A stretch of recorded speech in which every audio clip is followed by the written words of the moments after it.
Hello and welcome. My name is Carol Carter and I'm the founder and CEO of Global Minded.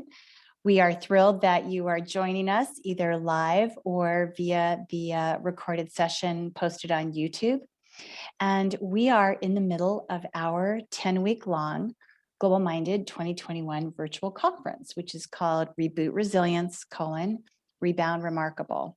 Each of the different sessions are about how we're going to come out of the experiences of the last year far stronger and more capable and resilient than before we went through the challenges of the last year and a half. So it's a treat to have you all meet the folks who are with us today.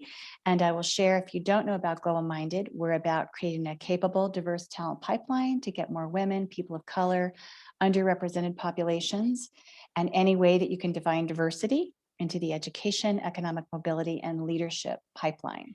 So we do that through the annual conference, which is virtual this year. We do that through a number of partner colleges that we work with. We do it through the Inclusive Leader Awards, recognizing people who have really made a difference in their sector. And our panel leader today was one of the 2019 winners of that award. And we also have monthly equity events, and those are led all by diverse leaders. And they are filled with perspectives from diverse panelists as well. So your students and your faculty are welcome to join those every month, as well as anytime along the 10 weeks that we are doing our virtual conference this year. So I want to tell you a little bit about Dr. Michael Torrance. He is the president of Motlow State University. And he is a technology strategist. He's skilled in research, adult education, student success, academic affairs, staff development, and distance learning. And a partnership interest in applied learning with open education resources, OER, virtual reality, augmented reality, mixed reality, automation, robotics, mechatronics, and I hope I said that right, and gamification as platforms for education, learning, and training business and industry to increase efficiency and scalability. He is an entrepreneurial business development professional with a Doctor of Philosophy, a PhD focused in exceptional learning literacy from Tennessee Technological University. So Dr. Michael Torrance, welcome. And so glad to see you and this incredible panel. And our topic today is technology empowering students before, during, and after COVID. So Michael and panelists, welcome. Thank you for having us today, Carol, and thank you to Global Minded, as well as to all of our participants, listeners, and most importantly, thank you to the students. You are the reason why we do the things that we do. To give some more context to today's conversation, and one of the rationales for having me engaged with this esteemed group of people, my question that I think is going to be my lifelong question is, how does the vertical integration of technology improve the human condition? All of our panelists today are not only doing work in the technology sector, but they're utilizing it as a fulcrum point, if you will, a space in which to close that digital divide, to move towards a more equitable and just society, something specific to the mission surrounding Global Mind Ed, which also ties into the bold goal that's central to the theme of why we're together today. That is raising awareness and a consciousness, not just resources, about the importance of the use of technology and closing this digital divide. Today, I'm happy to be joined by Ms. Cala Estes, Ms. Elise Shea, Dr. Robert Joseph, and Mr. Rishi Kanjani. They will introduce themselves, and then we'll move to a Q&A session through the rest of the program. Ms. Cala? All right. I'm up first. Good afternoon, everyone. So my name is Cala Estes. I'm the Director of Education for the Blind Institute of Technology, and we are a nonprofit focused on getting people with disabilities employed. And one of the ways we do that is through educational courses, which are free to our job seekers. And I am currently right now spinning up for the summer a Salesforce administration course. Thank you, Cala. Ms. Elise. Hello, everyone. So great to be here and with all the panelists. My name's Elise. I'm the founder and president of Conversations Unbound, which is a nonprofit organization that pairs students who are studying a foreign language such as Spanish, French, German, or Arabic with a tutor And these tutors have a background of forced displacement. So these students and tutors connect online to have one-on-one conversation sessions. It's a great opportunity for students to have a chance to really improve their foreign language speaking skills. And it's an opportunity for our tutors to earn a little bit of income on the side. And then all the while, both parties have the opportunity to have conversations with someone who they might not otherwise have met in a different situation. So it's also about the kind of cultural exchange. Thank you. Thank you. Dr. Joseph. Hello, everybody, and I am very excited to be here with all the guests that are on. I am a technologist, data scientist, an educator, and a father. I have two boys, 17 and 18, and I am the co-founder and president of a company called Team MindShift. That's an innovative training and technology solutions company in which we do upskilling and we do innovative technology. Some of which are creating a yoga community online based on gamification and some educational techniques that we're developing. I also am a computer scientist and I enjoy talking with youth. All right. Thank you, sir. Mr. Kanjani.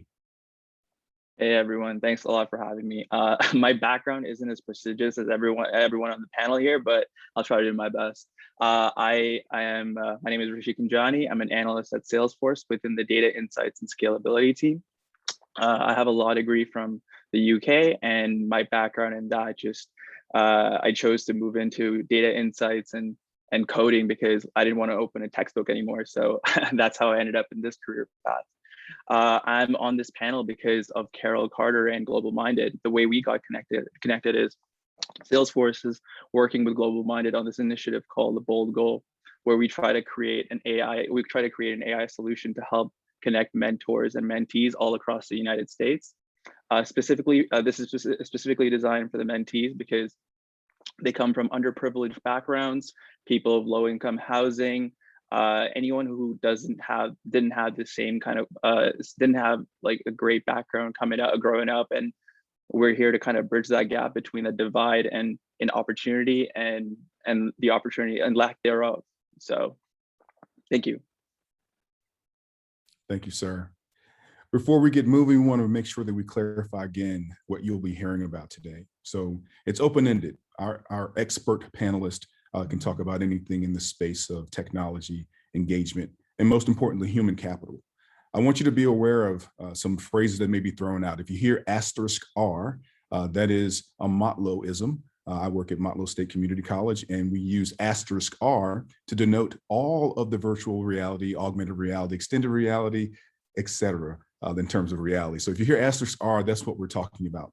COTS, C-O-T-S, commercial off the shelf. Okay, so we're talking about software that can be purchased and utilized with your various devices just from purchasing. And then lastly, we have to reintroduce this concept that was introduced in the 50s and 60s called universal design. Universal design and universal design thinking is also a part of how we do everything in terms of education, where we talk about different and marginalized. So I want to define marginalized as well. Marginalized is not just Black and brown people. Marginalized also has to do with ability.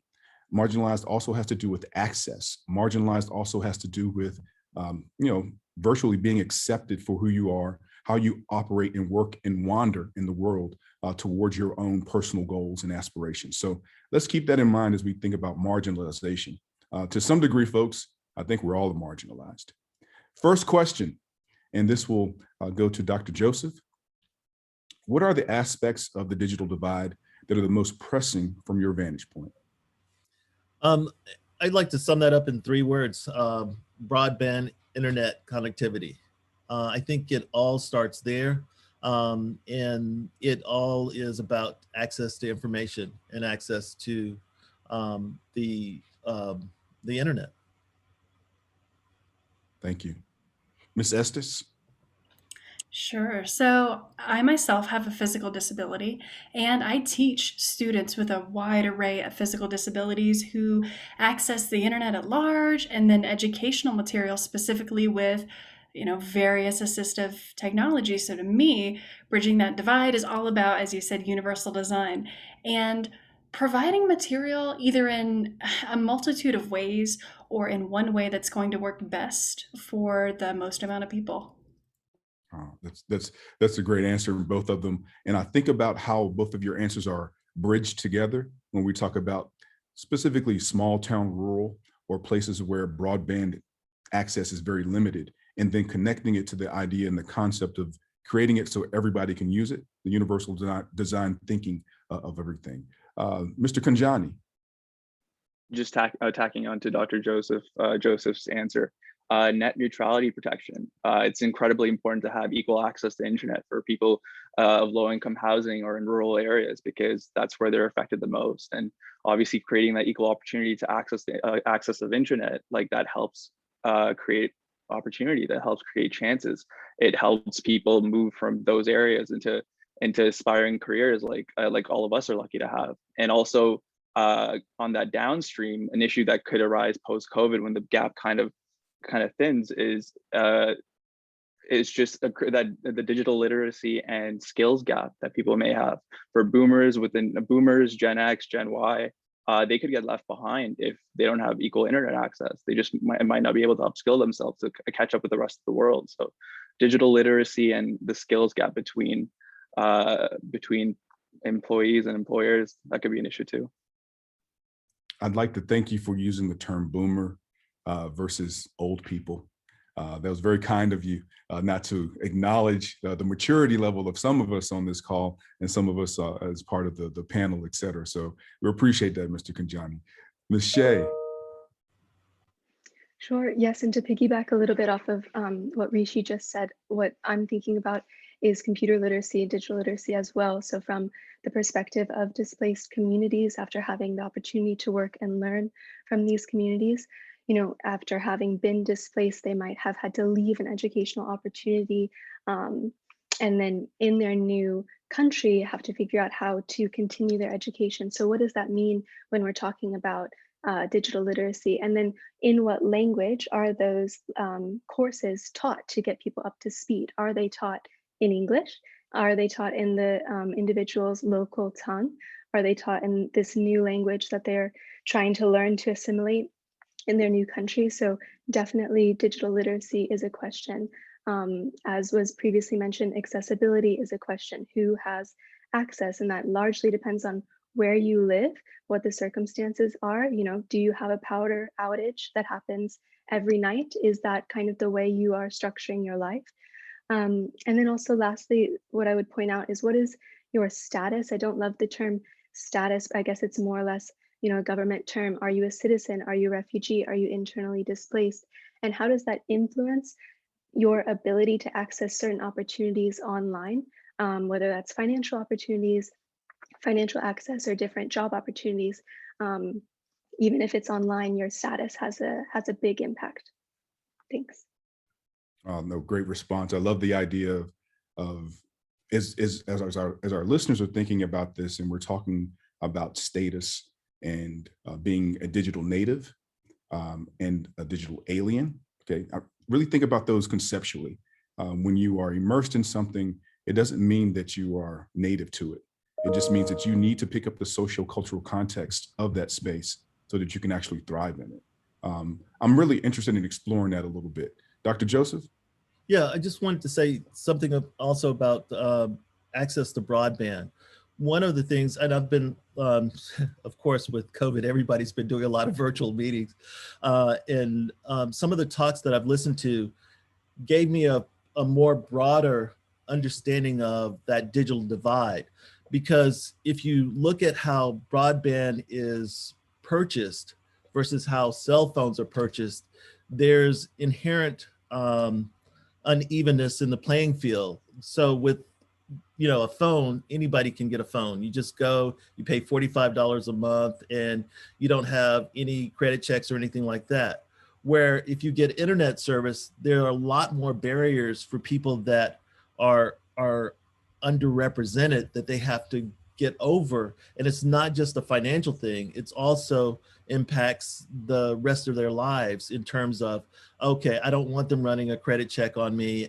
There are all these obstacles that are put there. And so I think that when we look at sort of that connectivity issue, which is the gateway for a lot of things that people need or can help them in where they are, we also have to look at some of the barriers that are put in place because of, or just by the way that the thing is positioned. So. Great point. Thank you. Thank you. I'm gonna go ahead and start with question 2, and we'll move to Cala to start this one off with us, folks. What solutions are in place or are under development at this point that will address the needs of marginalized communities of practice, whether they be in small town rural, emergent global economies, or micro metropolitan spaces? So this is wide open. There's no wrong answers, right?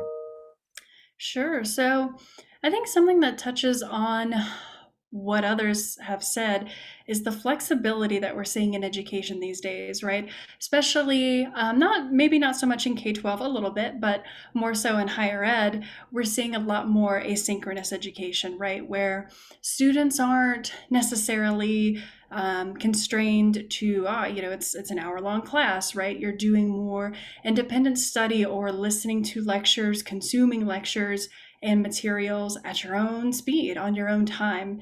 And from assistive technology perspective, that kind of allows you to consume that material in whatever way is going to work best for you. So I think just the flexibility that COVID has brought has been really helpful. Thank you. Rishi?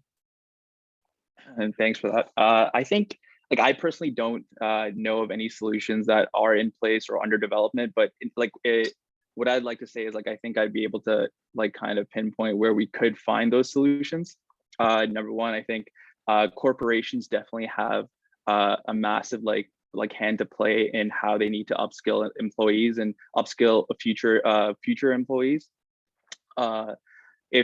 And also, another example would be upskilling people who are working in environments where they don't have the possibility to kind of learn further. I guess an example that would be of Joe Biden's recent campaign. He comes from Scranton, and the reason he won Pennsylvania, in my opinion, was because the majority of the coal force there that rely on their jobs and they have a very specific skill set. And for him to move into solar tech and clean energy for the future, it was very important for them to find that safety in him having that desire and upskilling those workers, giving them the opportunity to say hey, although the world is changing, you might get left behind, but we're here to help you move. We're here to help you learn. It's just the need of access. That access needs to be available everywhere, and corporations and major governments have to enable that access, in my opinion. Well, I like your opinion, and I would agree with it. I would agree with it. Elise? Yes, I will also have to kind of go off of what Cala said in terms of this asynchronous learning. I think that that's very important, and also that the modules available or the different tools available are tailored to a broad range of needs. And so if we're just talking about the digital divide and perhaps digital literacy or various technological skills, are there, advanced coding courses available all the way down to very basic, how do you turn on the laptop? How do you get on Google, and how do you answer an email? And being able to meet people where they are, and also, whether it's different genders, different ethnical backgrounds, whatever, those courses need to be tailored to the individual and those individual needs. And I think we are seeing that. I think you can, look and find a ton of different tech programs that are available to people, but just broadening what those different options are and opportunities are is very important. Thank you. Dr. Joseph, I see you chomping at the bit over there. Well, it's interesting because I was reading an article the other day that was talking about rural areas, and that rural areas are now being looked at as competition with offshore usage of technology, because rural areas have a lower, generally have a lower cost associated with them. And so you can now, if you upskill people, and because of COVID-19, the companies are more inclined to do virtual workers. And so you can now use your workforce in a rural area that has a lower cost of living, so you can supply them lower wages and have them live well as do stuff that your company needs. So there's a movement now in some companies to start to tap into those resources. The other thing that I've seen is that we as a country and we as a world need more technologists. And so there's a movement towards tapping into the rural areas and other areas where a lot of the speakers talked about in terms of training. There's that upskilling ability in the technology field where, again, if somebody is underserved or underrepresented, that gives them, you know, jobs that are higher paid than some of the manual jobs that are out there. And so it helps to increase their substance of living. So. Yeah, and you know, we can't make assumptions just by looking at one another, right? So, you know, we've been banded together over the last several weeks, and I've done sleuthing and knowing what your backgrounds are professionally. But something that's near and dear to me personally, as well as professionally, in terms of closing a digital divide and tapping into a population that has been underserved, I believe, in the technology space, those that are people who are justice involved. I've learned that that's the right term to use instead of saying someone's been incarcerated or a juvenile detention person. That's not what we should say. That's not appropriate. We should call them justice involved. So I'm really interested, going off script for just a moment, touching base with, when we talk about we need more, all of us would agree, I would assume, that you can bloom where you're planted as a technologist. You don't have to move to a major city. You can do it all from having access to broadband, firstly. But what are your thoughts on tying in and creating this larger workforce that we know not only the US needs and our small counties need, but it's a global phenomenon? And that's open-ended. You can just jump in. I'll jump in on that, because one of the things that I've seen, and there's, you know, study after study that reports this, is that it's all interrelated. So education, health, criminal justice, and wealth are all fixed together. And so you can't, it's if you solve one area, then the other areas have that entropy that pulls it all back together again. So you have to look at it as a bigger picture. And I think that the thing that solves all that is information and knowledge, and helping people to become informed. And so when you talk about the I'm sorry, what term did you use? Justice involved. Justice involved. Yes. When you talk about justice involved, you know, that's an end state. That's not the cause. And so you really need to start earlier on in the process and start to help people with information, start to help people with having enough food on their table, having enough, you know, money in their pocket to live, you know, a good life. And so those are the areas that need work. Now, once somebody has become justice involved, then it's about then trying to, you know, again, deal with the underlying issues and not the what appears to be a symptom. Great. Anyone else want to stab at that, or I can get back to the script?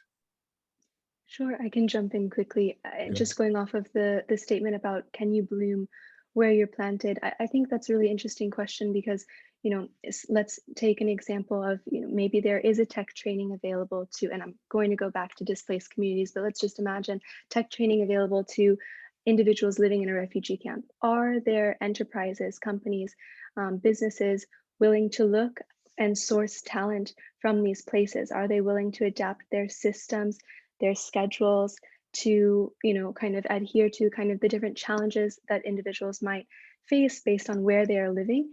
And then are they interested in pursuing different types of flexible payment options?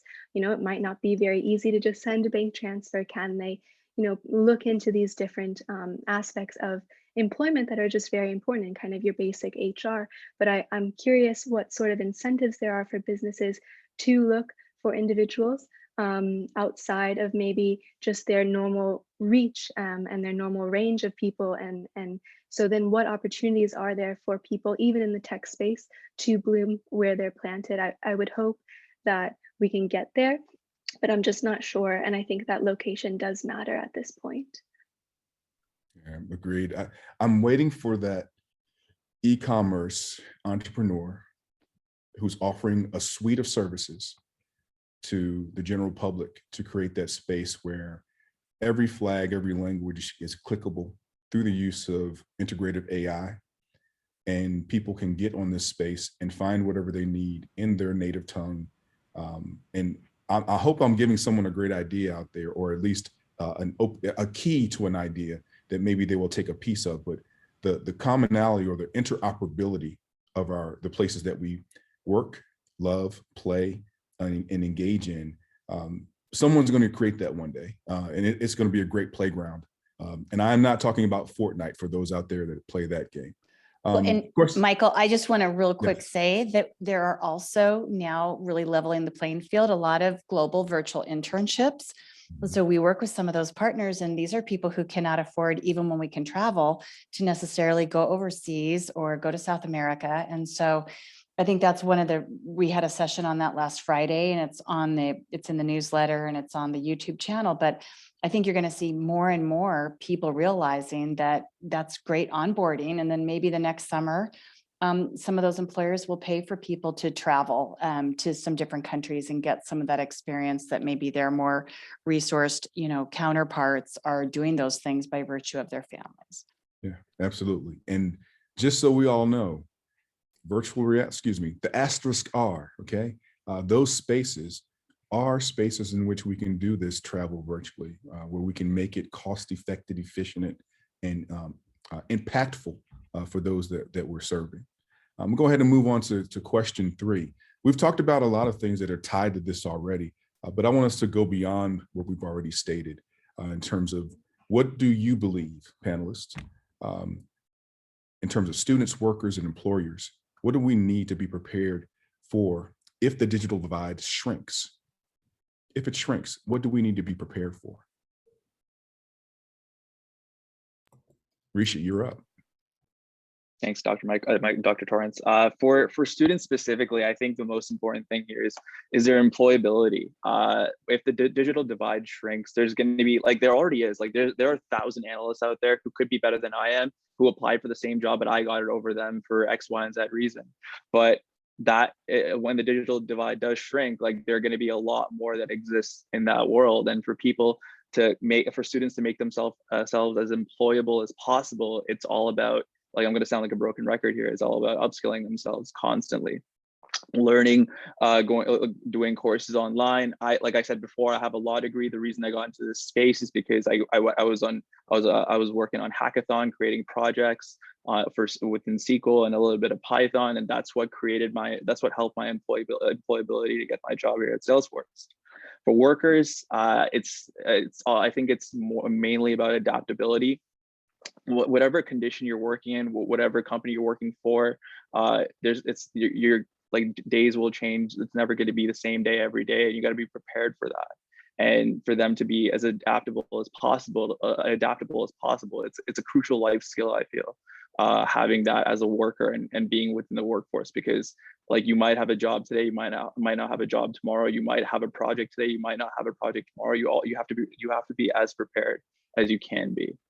And for employers, I would use like my company as a perfect example. Like I'm grateful for my director, Laura Gent, and my manager, Soumya Murali, who are integral to Salesforce. And they look for people who come from diverse backgrounds, who have like a different perspective in data analytics and in data science as compared to like a normal Harvard grad or UCLA grad. They want to see someone who has a unique perspective to how they can operate and benefit the company. And I'm so grateful for that decision, because that's probably the reason why I have my job today.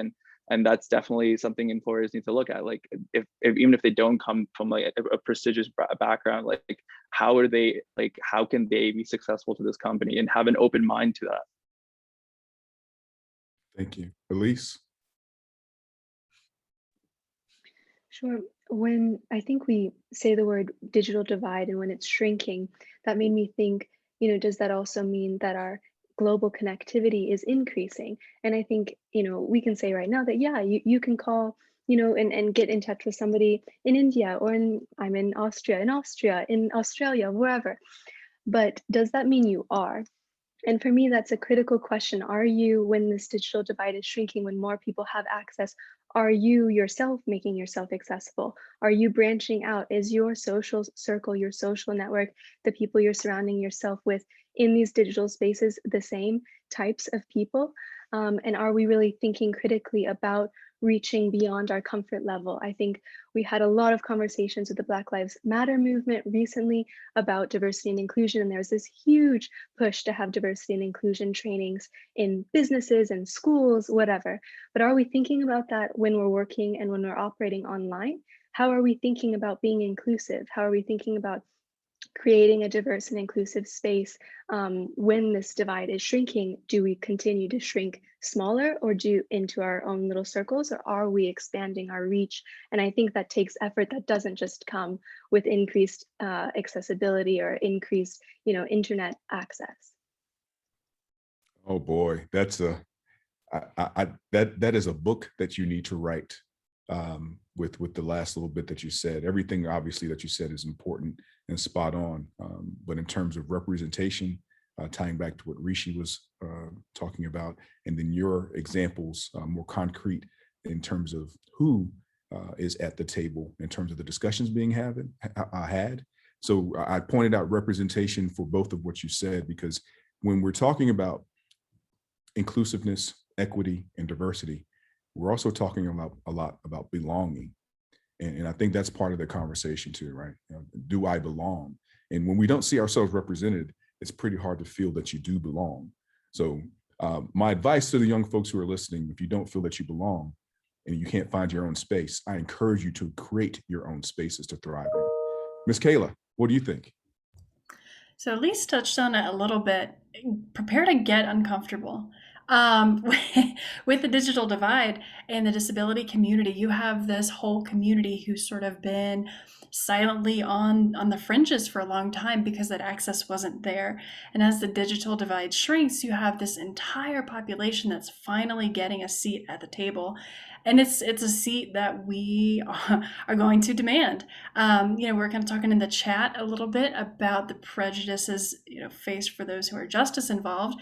And in employment in particular, there's that prejudice for people with disabilities too. So prepare to get uncomfortable, prepare to have classmates, have coworkers who have disabilities. And that's uncomfortable for people. We don't really know what to do when we see something different. So prepare to open up and to have those dialogues and step out, like Elise said, step out of your box, out of your comfort zone, and try something new. Well said. Full disclosure, my aunt signs. She does not hear and she does not speak, and I still prefer, if the rest of the world knew ASL, I still prefer to speak with my hands than to use my voice. So well said. Point taken. Dr. Joseph. Yes, all the comments were great and I think on point. One of the things I will add to it is that relationships are very important, even more so now in a digital age. And I would even venture to say they're at least as important or even more important than the technology that you know. And the reason I say that is because I've seen relationships help you to get places that you may not get otherwise, even if you were technically powerful. And technology is something that you can learn. So nowadays, employers seem to be looking for people that can solve problems and that can do critical thinking, because the technology that they'll be using is going to be different than the technology that they've learned. So having those soft skills and having the ability to create understanding between two people and being adaptable. And that's not saying that you have to act differently than who you are, but it's saying that I think that you want to understand where the other person's coming from and have them understand where you're coming from in a way that allows that kind of communication to develop strong relationships, because I think that that is going to be the key to continuing on. So the nature of dialogue, right, Dr. Joseph, is when it is organic, it is authentic. When it is organic and it's authentic, it leads to the very thing that we're talking about. And this is part of what we're doing right now, the Socratic method. Questioning and questioning and questioning and questioning, not per se simply to find a solution, but to make sure that our logic and our thought process is leading and aiding in creating a more just and social and equitable society, especially in this digital space, as representation is not just seeing yourself in it, but representation is actually being integrated and finding your usefulness in terms of belonging in this digital realm. So we have a couple more questions as we're getting close to wrapping up, so let's keep it moving. The next question goes directly to you, Elise, and it is, does the emergence of 5G and blockchain, in terms of its uptick, advance or move us beyond the conundrum surrounding digital citizenship or participation in this next iterative economy? Sure. I mean, the first question is access equitable to those different services? So it's kind of repeating some of the same themes that we've spoken about already. Are the locations where people are living in really impacting their access to 5G or to blockchain? And again, I'll go back to status specifically for blockchain. I'm not familiar, but I would imagine there might be some barriers to entry. And how do we reduce those, and how do we incentivize companies who are using blockchain to reduce those barriers to entry?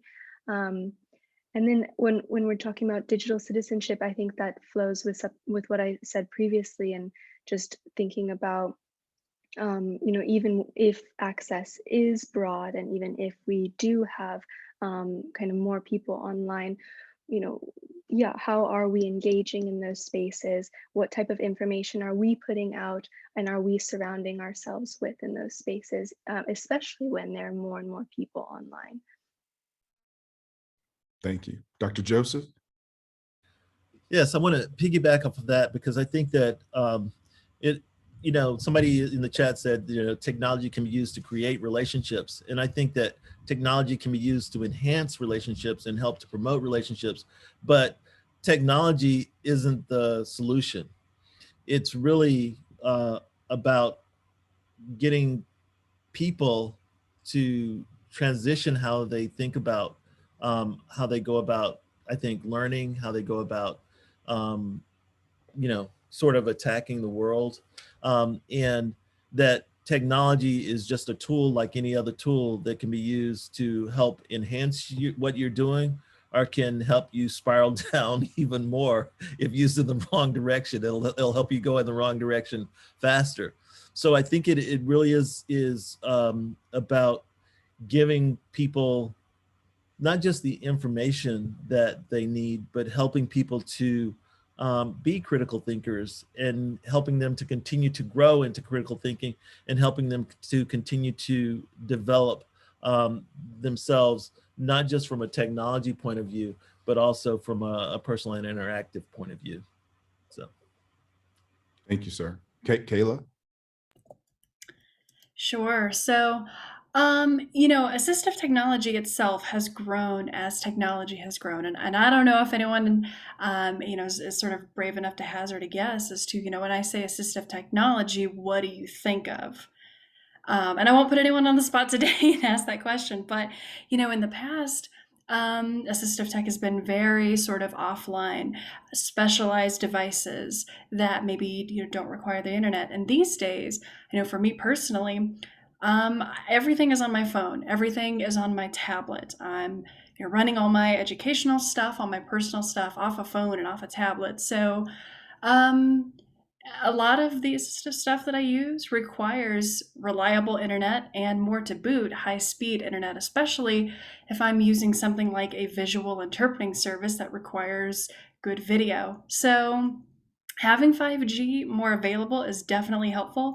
And I think the work that companies and schools are doing to get you know tablets and laptops and phones out to students and to distribute them into these rural areas, it's just exciting how it is increasing access. Yeah, I love that. And I love Raymond Kurzweil too. That was my first introduction to assistive tech. And then the iterative process for assistive tech as a professor at one time, wearing a chain link microphone so that my student that couldn't hear as well as everyone else could pick up the frequency of my voice. And that was awesome. But now it's even better. I wonder, being someone who is hearing, I wonder if wanting to have implants is just out of bounds. Because I think of the ways that those things can be used to enhance, as Dr. Joseph mentioned, just the way that you move around in the world, augmenting spaces, finding directions, knowing where to go to eat. When you look at a menu or look at a foodstuffs, could it potentially make sure that you, if you have a peanut allergy, you don't eat that, even if it's not described for you. So I'm thinking about all the different ways that there are currently implants being used for all sorts of reasons, a lot in the military industrial complex at this point, but we will see other types of implants for commercial use or just regular folks living in the world engaging that they want to enhance what their daily experience is going to be like. So that's not just the assistive tech that you're referring to, but I'm thinking about some other facets of that assistive tech in its nature. Rishi? Absolutely. Well, I just want to start off by saying, like, I'm definitely not qualified to answer this question. I defer all the listeners here to listen to the other panelists. But I think one thing we can all definitely agree on, to Elise's point, is the equitable access of 5G, and especially the equity being important, especially with marginalized communities and people who come from low income backgrounds and minorities. And I think that's all I can say on that point. Well, I'm sure you could say more because you're being very kind. And I want to point out to you, Elise, that you know blockchain because you do it with human beings as you're assisting them, connecting them with skill development, connecting them to other people, connecting those people to other people, and then to industry. That's blockchain. That's all it is. It's about connectivity. All of this is about connectivity. So you're all experts and gave great answers to that question. That was very, very, very long. So excuse me. Last question as we get ready to wrap up. You all sent me some questions, and I think it's more important that I beg your question versus our last question as we're getting close to the end. And this was from Dr. Joseph, and I'd like for all of the panelists to explore this question.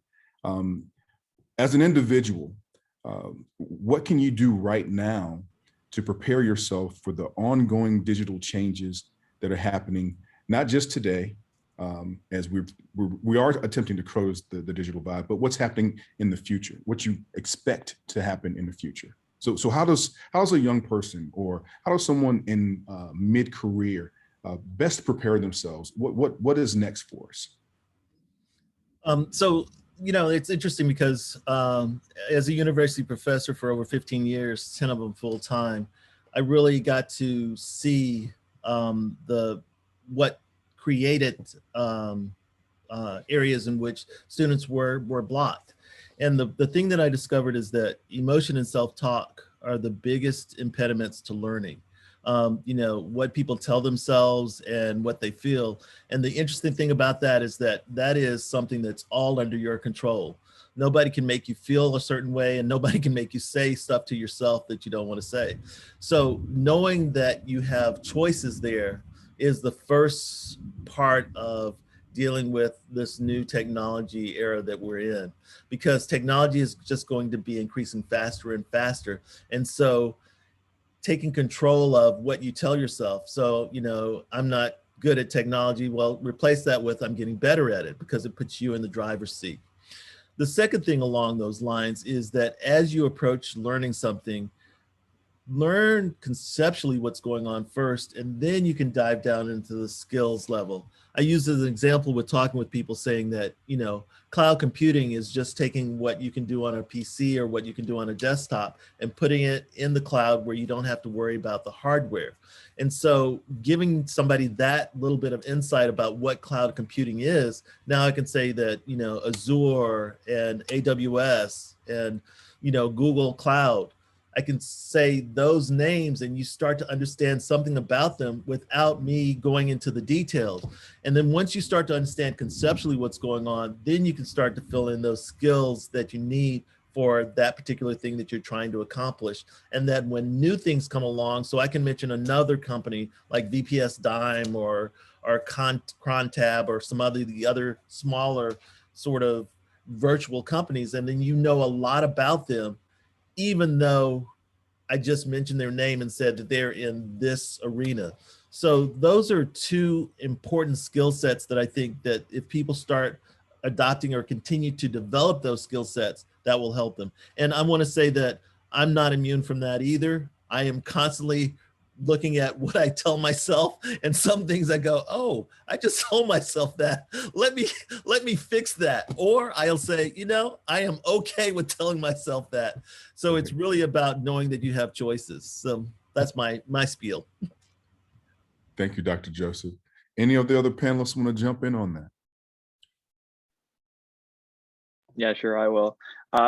Yeah, I would just definitely want to piggyback on that point, but also make a couple of my own. I think it's really important to maintain the idea that there's not this can't be done linearly. Like, you can't just understand things in one perspective and there's a best practice to it. There's a lot of different ways to do to get to the right, like, get to where you want to in life, especially if you're aiming to be the best professional you can possibly be in whatever field you want to end up in. I think social skills within team environments, like I'll just relate back to myself. Like, I played cricket semi-professionally in England, and that really helped me develop my own social skills within work, within life, within just environments where I was like perhaps like collapsing under pressure. It helped me kind of develop that through a completely different like medium.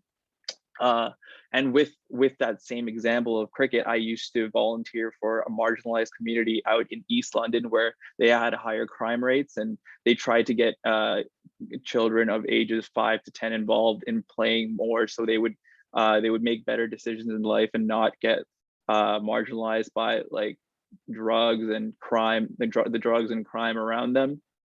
So going through that practice and going through that volunteer service, it really helped me gain is like just standard, like just helped me increase my empathy.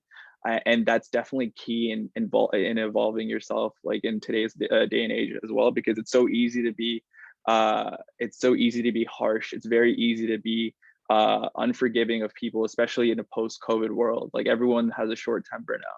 So maintaining that level of empathy, evolving it, and definitely learning for like adding different life experiences to your skill set will not only increase your employability in my opinion, but also just help you be a better human. Well, Rishi, you are doing some hiring, so you can have an opinion about that. You can say what you're looking for. That's great. Cala, I know that you had something you wanted to jump in, and Elise, if you don't have anything, my next question is for you.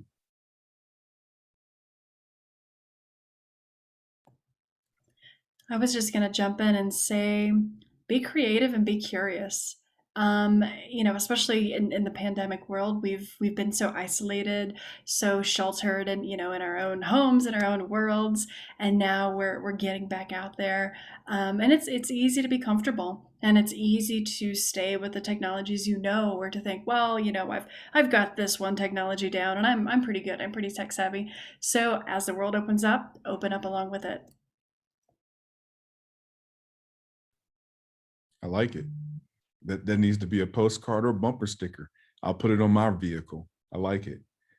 Elise, I was thinking about your background and what you're doing with language and refugees, and another phrase that may be, I don't know, disparaging. And I don't mean it disparagingly, but I recognize that as we talk about digital natives, we also use the word alien, like someone not being a part of something. Perhaps feeling disconnected, and then back to that concept of not feeling that they belong, as an information communication technology tool, right? Because that's what language is, right? We connect because we use it. What ways do you see language shaping or reshaping how people are able to interact in a digital space? That's a great question. And the first thing that came to mind is, so for Conversations Unbound, the nonprofit that I'm running, language for the tutor is what they have to share. It is their skill set. It is their knowledge. It is, what they have to give. And I think in a situation where, the media paints refugees, forcibly displaced as just someone who is there to receive handouts or there to, receive aid, language is what they have to give. And I think that is so powerful. So, and that's what we're thinking about when we're thinking about the relationships between student and tutor and how that's being reshaped through language, and that the tutor is the knowledge producer, and that's kind of terms that we like to use within Conversations Unbound, and it's their language that they're sharing. But the beautiful thing about language is that it's adapting and it's shifting. And a student might be learning modern standard Arabic in school, and then when they're having conversations online, they're learning the Levantine dialect or the Egyptian dialect, and you get to kind of the connections there are really interesting because of language. And so the language as a tool for connectivity is incredibly powerful, and the connections that can be formed just by getting on a call and meeting someone new and really giving yourself to that experience is very important. Thank you. If anyone else wants to attempt to tie to that poetry that was just spoken, have at it. If not, Cala, I think that I jumped in and jumped the gun, and you may have had more to say about assistive technology. I think that you may have had something else. I don't think so, but if you have any questions to wrap this up, I'm happy to answer them. Well, I can come up with another one. So in terms of assistive tech, I was thinking about games, and not just games for the sake of gamesmanship, but how we play, right? How can, or how has universal design of games assisted in how we play together, basically enhancing and allowing us to better connect? So that's kind of an interesting area, in the area of games. So first of all, there are such a thing as audio games. That's a thing, that's a word that exists. And those really have not entirely progressed alongside the rest of the digital space, which is sad, because we all want to play with our peers and in the wider space. But there are some kind of really cool and neat changes on the horizon. I know Sony, for example, has developed a game with accessibility embedded. When we talk about the Steam platform on the computer with games, they're developing games with more accessibility design built in natively, so that someone who's totally blind can log onto a game and I don't know, shoot zombies with the rest of them. So it's still definitely an emerging field. Yeah, I hear all kinds of language that a 13-year-old should not say when my son is shooting zombies in the bedroom there. Yeah, we need to work on that, right? Language can be used for good, and it can be also used for some other things. Rishi, coming to you lastly, in your space where you have had all of these various experiences, right? And life is the best teacher. You've played semi-professional cricket. You work for a technology-based or centric company. You have a law degree. What would you say to students in terms of what is the best preparation? Do you, or have you found it to be experiential? Have you found it to be the educational component, or is it a marriage of it all? I wish there was a best practice, because otherwise I'd write a book and then I'd be one of you guys here. But to answer that question, I think there is no best possible solution, but applying your interests within your life skills and kind of circling back those interests into your profession definitely help get up in the morning every day, be prepared for work, be excited to go to work. And I know it sounds cliche to be excited to go to work, but there has to be an element of that for people to be successful in life, I think.